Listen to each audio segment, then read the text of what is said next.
I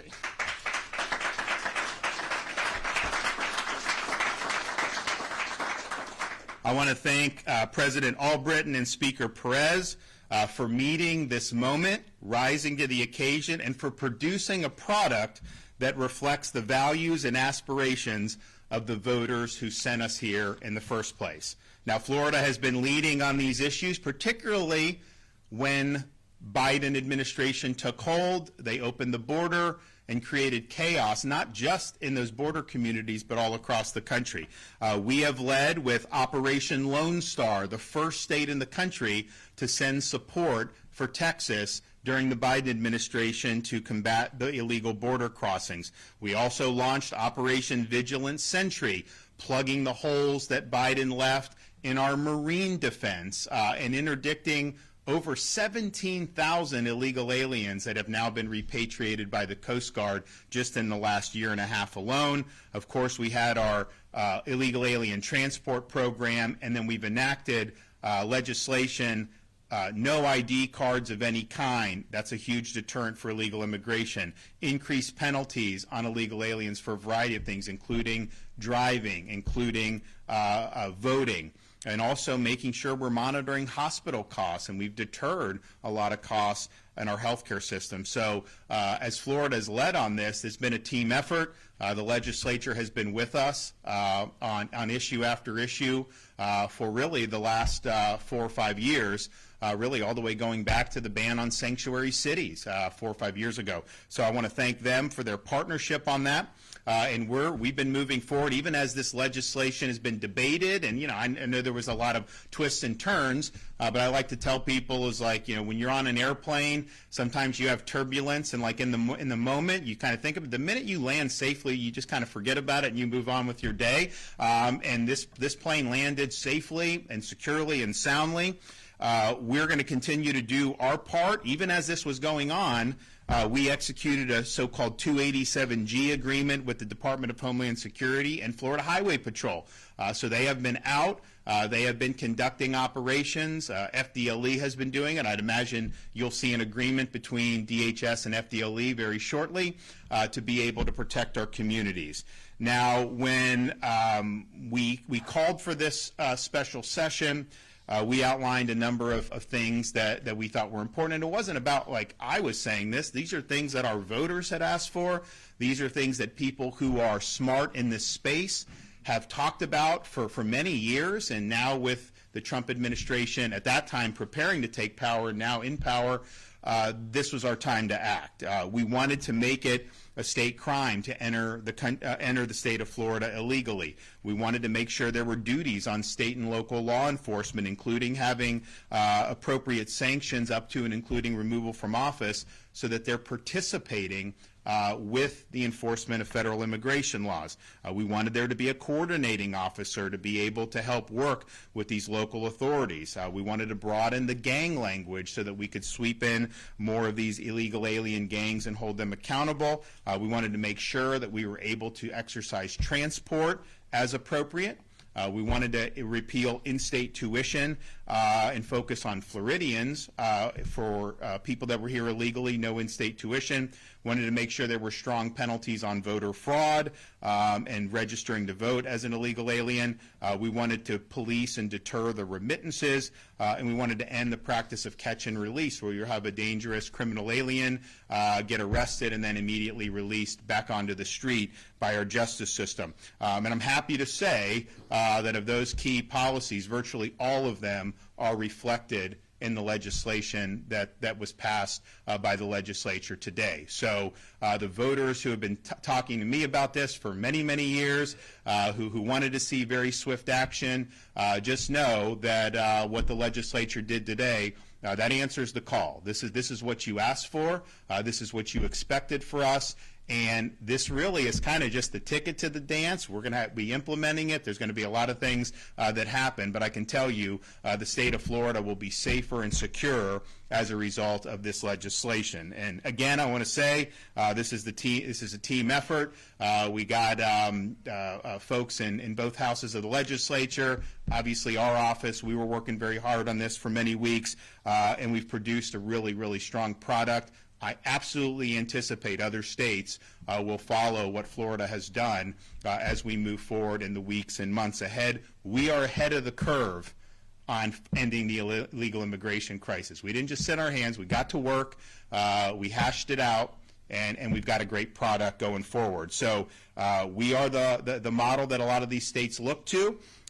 This is another big issue that we're leading on, and I want to thank everybody involved. And I look forward to momentarily putting my John Hancock on the pieces of legislation here. But before I do that, I want to give the presiding officers a chance to come up and say a few words. And so we'll start with our man from Wauchula, Senate President Ben Albritton.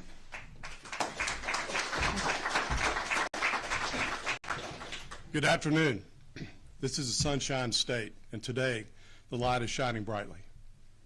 We have taken incredible steps over the last 10 days to be with President Trump and work with his organizations, his agencies, our agencies here in Florida, to make a meaningful difference and really go forward and attack the challenge we have here with illegal immigration. Speaker, I want you to know that I love you. I love you.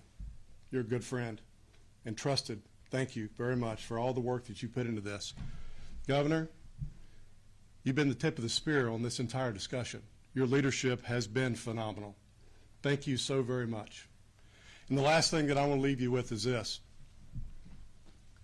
At the end of the day, what happened over the last 10 days leading to this event today is all about Floridians. And what I know is this. Going forward, once this is implemented, Florida families, Florida children, Florida grandchildren, fathers, mothers are going to be safer. They're going to be safer. That is a high calling for us. And for me, that is the number one reason why I was willing to, with these two gentlemen, to lean in and run to this fight, because it matters that much. My wife Missy and I have 3 kids of our own. We have 2 grandkids, and a couple within about 5 weeks will go from 2 to 4.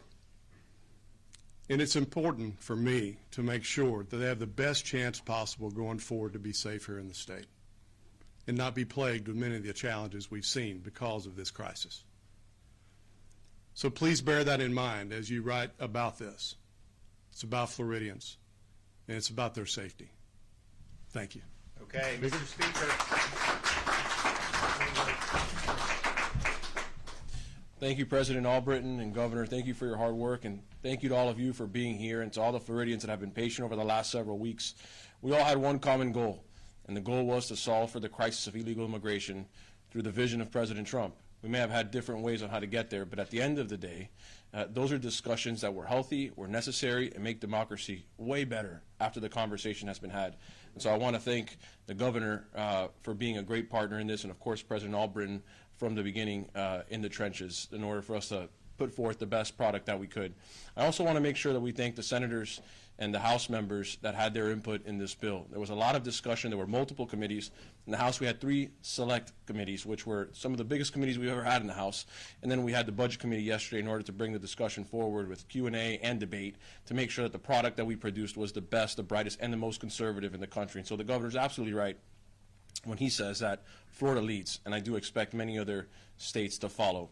So thank you all for working together alongside me. It was a privilege. I hope that Florida is proud of the work product that we have put forward. I know the 3 of us and our colleagues are very proud of it. So thank you all for being here. All right, let's get it done right here. All right, so, okay. Here we go. Today is the 13th of February. I know that because I'm monitoring Valentine's Day. I'm ready for that. So. All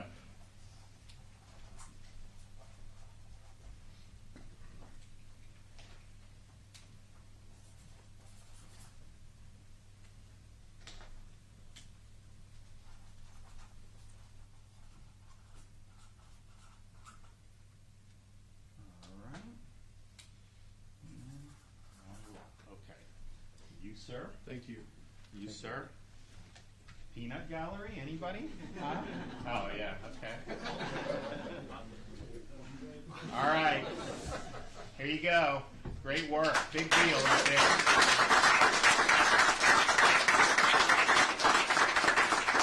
All right. Well, I just want to thank both the leaders again for their hard work on this, and just also, to point out, we've had a lot of success in Florida. People are always, I meet all these legislators from other states because they're coming down here asking, kind of what's going on with all this stuff. And, we've had a lot of great folks to be able to work with. But, Ben and the Speaker, they've been here with me since day one. They weren't necessarily in the leadership positions then, but all these accomplishments, they've had a great hand in. So I appreciate that. I appreciate landing this product. And guys, buckle up, because this isn't just window dressing. We are getting to work. You are going to see a lot of things happening very quickly. Okay, any questions? Governor, I'm curious, when you made the call originally, had like 3 other ideas that you wanted to get done in special session. That was conduit reform, hurricane relief, and I think petition reform as well. We've got a couple weeks to go till regular session. You're going to push for those during the regular session? Of course, yes. So I've talked to both the presiding officers. They are going to overhaul the petition process and combat the fraud. I think we have broad agreement on that. I think the membership has agreement on that, and a lot of our supporters in the grassroots and even in the business community realize that that this thing has gone off the rails. So I'm confident that they're going to address that, and I think pretty early in the session from what I hear. The other issues, I stand ready to work with them positively on it, and I think they can get something done on it. On the hurricane stuff, we've got the people that have been approved for My Safe Florida Home, even a part of the thing. It ran out of money. I think the legislature has been supportive of the program. I've been supportive of it. And so my suggestion was, because, it does cost money, at least let's get those people off the waiting list. They've already been approved, had their inspections. They're just waiting for the money, who are in those hurricane damaged areas, because if they're having to rebuild anyways, this way you help it and you get back and you have better resilience for future storms. So I think we'll be able to work through all those. I will say that doing this like we did with the immigrants is important, because DHS, Biden gutted it. Biden gutted ICE. So they're trying to kind of rebuild. And the fact that Florida, they're already leaning on us, but we're happy to help, especially in this intervening period before they can get all the resources flowing into those agencies. And so I think the fact that the legislature acted soon, you're going to see that pay dividends, and you're going to see states that lag on this. They're just not going to be able to have the same impact that I think this legislation will. Yeah, Governor, after Deputy Michael Hartwick was killed a couple of years ago by an illegal immigrant working for a state contractor, that your administration didn't hold the contractor accountable. That's not true. That is not true. Your investigation was 2 pages. That is not true. No. That's not true. We absolutely pursued. The reality was this was an out-of-state contractor. There was a lot of shady things going on, but they absolutely did pursue that. And so what you're saying is just totally false. What you're saying is totally false. Well, what did you guys do? What you're saying is totally false.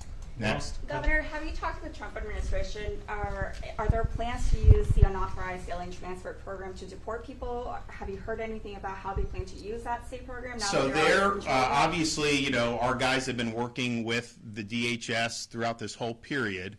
And that's why we have the 287G agreement. That's why we've got probably some more agreements from the state level going. I think you're going to see some sheriffs spring into action pretty quickly on that as well. But they're also in a situation where they have to stand up the training. They have to stand up some of the things. So you have to go through a certain type of course or tutelage before you can exercise the authorities under federal immigration law. That was decimated under Biden. They're now bringing it up. So we're going to go through that. We're now well positioned because we're ready to act. So as they get this online, we're going to spring into action. And that's true for all of these things. But I think that they have a lot of different needs.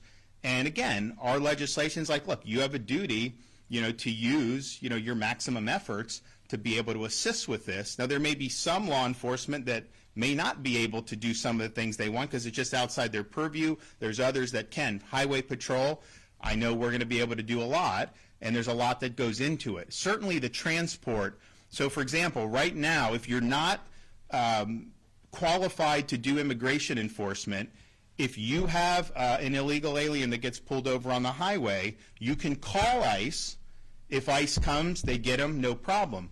But unless you're trained to exercise those authorities, you cannot, as the highway patrol, transport them to an ICE facility.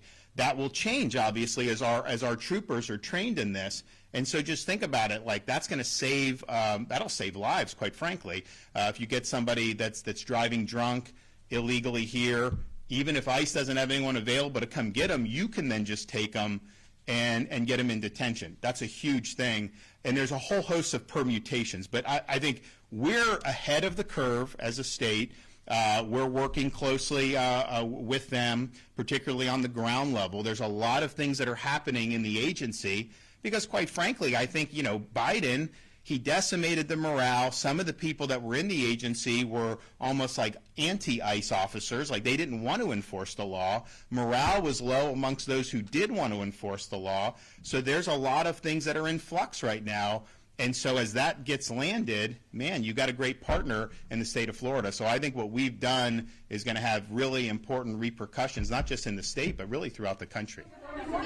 Contracts in this bill, is there any plan to support? So I went through the policies that we had kind of suggested at the beginning, and the one thing that's not reflected is the remittances. And I think part of it was just there was good feedback about, okay, we didn't want to tax the remittances because I don't know that we could get the votes to do that. And then it's also you would be taxing legitimate remittances, right?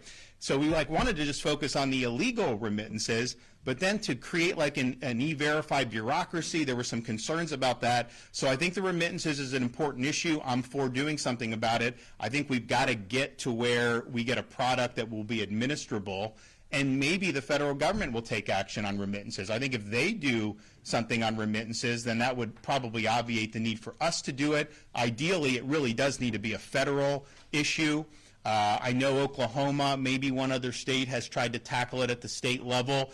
I'm open to doing it if we can get a product, but what I don't want is, and it wasn't our intent, but if it's going to create a Byzantine bureaucracy to be able to ensure that someone's here legally, because most payments that are processed are just from normal citizens who are working normally. They can send payments outside the country. That happens. So you really got to check the employment status, and it ends up just being, I think, something that's that can get too convoluted. So there was good feedback on that from people not only in the legislature but also in different industries. And so we want to make sure if we do it, we get it right. So if we get a product that would work, I would work with the legislature, see if we can do it. But I do think you could see some action on remittances federally. I mean, it seems to me it'd be a pretty low-hanging fruit. I know they've got a lot of different irons in the fire right now and some of the things that they're looking to do, but people have been talking about these remittances for a long time. You may even be able to do it administratively through the bureaucratic process, but at a minimum, you could throw that into the reconciliation bill that they're going to do and do it. So hopefully they will do it, but we'll be watching and seeing. But we got to do it. We got to do it right. And people had some ideas. I looked at some of them. I think we got good constructive feedback on it. Speaking of E-Verify, would you approve a measure to expand E-Verify to employers who employ less than 25 people? Of course. When I proposed E-Verify originally, I wanted it for all employees. The legislature at the time wanted to do 500 employees. I'm like, what? Then 250, and we got it down to 25. But I wanted it to be for all new hires, and I think that that's something that's appropriate, so I would absolutely support it. And I would also support funding for that. We haven't really gotten funding. I know there were some comments saying that we weren't doing as much as we could, but we also didn't have the funding to do it. And so if they do it to just say, hey, this is going to be a requirement for everybody, make it very quick and easy, and then provide funding, I think that would be a home run. So, yeah, I'd be supportive of that 100%. What was an intense debate between you and legislative leaders? Some have said there are still hurt feelings through this process. And I wonder, how will this change how you work with legislative leaders going forward into regular session? Well, I can tell you that's not on my part. I mean, what we're doing here, when you get sent to office, this is business. It's not personal. I don't take this stuff personally. In fact, I mean, when people hit me personally, I think that probably benefits my position because, a lot of the voters that sent us here don't agree with those attacks. And so it's fine. To me, this is business, and you get the job done and you move on. And politics is weird because, you can skirmish, but then, you come to an agreement, and you may have fought 2 weeks ago, but then you may be strong allies on something going forward. So you always got to be willing to work constructively to get the job done for the people that sent you here. So I have no hard feelings at all. These are not easy issues. There were differences of opinion about, how to go about it, the timing, the substance, and we brought it all in for a landing. And we're better off as a result of having done that. So I think you're going to see a very productive next 2 years. I know both Ben and Danny, they've worked hard to get in their positions. They want to leave a mark. They want to leave a legacy of success. And so they're going to have a good partner with me as governor as they work through different policies through their respective chambers. But this was, I think, a healthy exercise. And I don't think you're going to see any lingering feelings at all. Certainly not from me. I'm happy with what we got. The people wanted us to act. We have policies. I said at the beginning of this, it's a pass-fail exercise. You either get policies that are going to do the job or they won't. And if they don't do the job, then we shouldn't do it. If they do the job, it doesn't have to be dictated by me. If they do the job, then let's move forward on it. And I think the legislation today does the job. President Albritton, in the House, they're looking at doing some budget veto overrides, and I was curious what your thoughts are, what you're potentially going to do with that if it gets to your chamber. Thank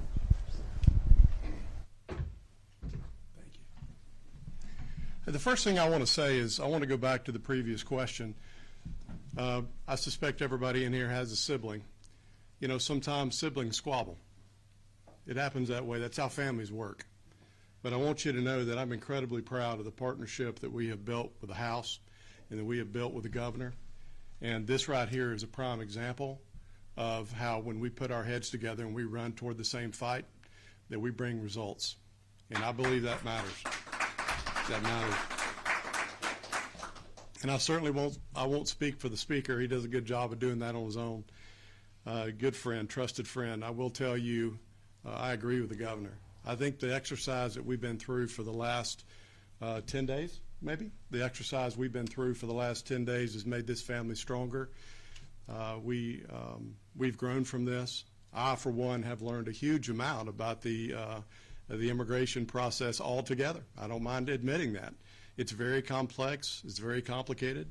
So a lot of it's in flux, as you said, Governor. So I'll just tell you that our Republican family, we're together, and we are moving forward together. And I also agree for the next couple of years we're going to have a lot of successes together, and that really matters.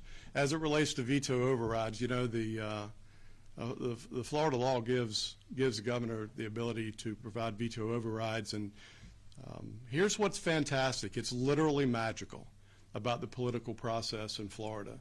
It's okay if we have different opinions. It's actually healthy. So if he vetoes something that I would disagree with, I'd like to have a conversation about that, right? I think what the House has done, and I can't speak for the Speaker. He had to run for a Valentine's dinner tonight, that's important. But they put together this process to take a look at previous vetoes and the substance of those and how they feel about it. That's certainly something the House is looking at. I'm open-minded to that as much as anything else, because this is the way I view it. You have a House, you have the Senate, and you have a governor. And if anything, that's not a divide. If we disagree on a veto, that's not a divide. It's another opportunity for us to work together. That matters. It matters. So the House is working on the process, certainly supportive of that, and I look forward to, over the next 2 years, working with the governor and building budgets that can get the job done for Floridians. Yeah, I would just, obviously, you can read the Constitution, like the prerogatives are there. But I think the issue is just, what the voters that sent us here, what do they want us to do? And Florida, I think we've developed a reputation. I mean, we were Doge before Doge was cool. If you look at that, we have the lowest number of state workers per capita in the country. We've paid down 36% of our state's total debt, taxpayer-supported debt. We've got big reserves, and we've held the line on the budget. And so the issue is there a political mandate for members who ran on fiscal responsibility to be adding in what a lot of voters would think would be pork barrel spending back into this current fiscal year, rather than focusing on the issues like condos, like hurricane, like all these others. And all I can say on that is it's their prerogative, but I'm with Doge, I'm with Elon, I'm with Trump. We should be holding the line on spending. We shouldn't be looking for ways to increase spending if we don't need to. Okay, thanks everybody. God bless you.